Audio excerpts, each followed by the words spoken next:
بسم اللہ الرحمن الرحیم۔ السلام علیکم دوستو، میں آپ سے یہ درخواست کروں گا کہ آج کی ویڈیو آخر تک ضرور دیکھ لیں۔ مجھے پورا یقین ہے دوستو کہ یہ ویڈیو آپ کی دنیا میں انقلاب لانے والا ہے، اور یہ ویڈیو آپ کے لیے اور میرے لیے آخرت سنورنے کا ایک بہت بڑا ذریعہ بنے گا۔ دوستو، حضور اکرم صلی اللہ علیہ وآلہ وسلم نے فرمایا کہ جب لوگ جنت میں جا رہے ہو تو اویس کرنی کو جنت کے دروازے پر روک لیا جائے گا۔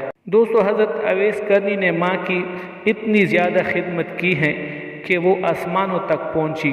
دوستو، اگرچہ اویس کرنی حضور اکرم صلی اللہ علیہ وآلہ وسلم کی خدمت میں حاضر نہیں ہو سکے، مگر جبرائیل آسمان سے پہنچے اور ان کی بات کو حضور صلی اللہ علیہ وآلہ وسلم نے بیان کیا ہے، چونکہ حضور دیکھ رہے تھے کہ آئندہ آنے والی نسلیں اپنی ماؤں کے ساتھ کیسا سلوک کریں گے۔ ایک سائل نے سوال کیا، یا رسول اللہ صلی اللہ علیہ وآلہ وسلم، قیامت کب آئے گی؟ تو آپ صلی اللہ علیہ وآلہ وسلم نے فرمایا، مجھے معلوم نہیں۔ سائل نے اصرار کیا کہ اے اللہ کی نبی، کوئی اشارہ تو بتا دے۔ تو آپ صلی اللہ علیہ وآلہ وسلم نے بتایا کہ جب اولاد اپنی ماں کو ذلیل کرنے لگے گی تو قیامت آ جائے گی۔ حضور صلی اللہ علیہ وآلہ وسلم نے حضرت عمر اور حضرت علی رضی اللہ تعالیٰ عنہ سے فرمایا کہ تمہارے دور میں اویس نام کا ایک شخص ہوگا، اس کا رنگ کالا ہوگا اور جسم پر سفید داغ ہوں گے۔ حضور صلی اللہ علیہ وآلہ وسلم نے ان کا حلیہ ایسے بیان کیا جیسے سامنے دیکھ رہے ہو۔ وہ آئے گا، جب آئے تو تم دونوں اس سے دعا کروا لینا۔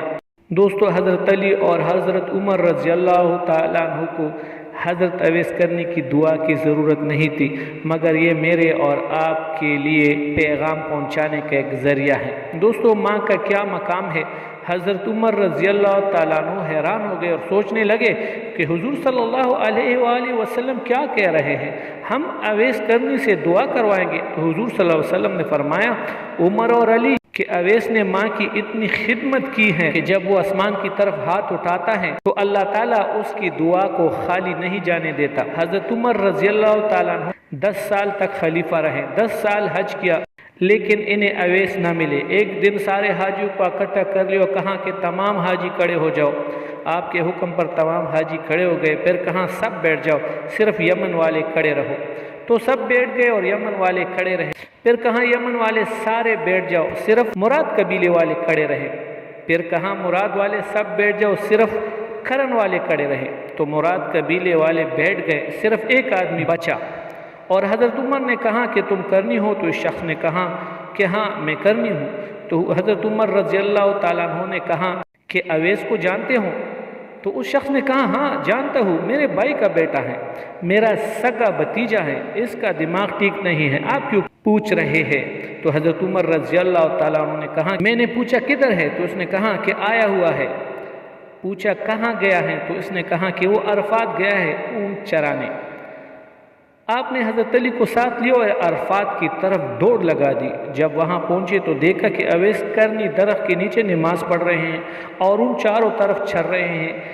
یہ آ کر بیٹھ گئے اور اویس کرنی کی نماز ختم ہونے کا انتظار کرنے لگے۔ جب حضرت اویس نے محسوس کیا کہ 2 آدمی آ گئے ہیں تو انہوں نے نماز مختصر کر دی، سلام پھیرا۔ تو حضرت عمر نے پوچھا کون ہو بھائی؟ تو کہا جی میں مزدور ہوں۔ تو حضرت عمر نے کہا تیرا نام کیا ہے؟ تو اویس کرنی نے کہا کہ میرا نام اللہ کا بندہ ہے۔ تو حضرت عمر نے کہا کہ ہم سارے اللہ ہی کے بندے ہیں، مگر آپ کی ماں نے آپ کا نام کیا رکھا؟ تو حضرت اویس نے کہا آپ کون ہیں مجھ سے پوچھ گچھ کرنے والے؟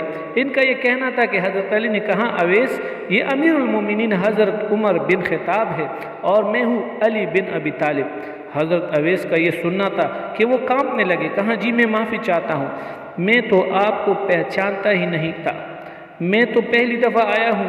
تو حضرت عمر نے کہا کہ تو ہی اویس ہے؟ تو انہوں نے کہا ہاں میں ہی اویس ہوں۔ تو حضرت عمر نے کہا ہاتھ اٹھاؤ اور ہمارے لیے دعا کرو۔ وہ رونے لگے اور کہا میں دعا کروں؟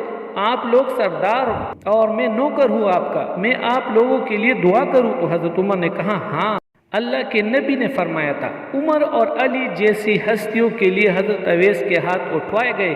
کس لیے؟ اس کے پیچھے جہاد نہیں، تبلیغ نہیں، تصوف نہیں، اس کے پیچھے ماں کی خدمت ہے۔ جب لوگ جنت میں جا رہے ہوں گے تو حضرت اویس کرنی بھی چلیں گے۔ اس وقت اللہ تعالیٰ فرمائیں گے باقیوں کو جانے دو، اور اویس کو روک لو۔ اس وقت حضرت اویس کرنی پریشان ہو جائیں گے اور کہیں گے کہ اے اللہ آپ نے مجھے دروازے پر کیوں روک لیا؟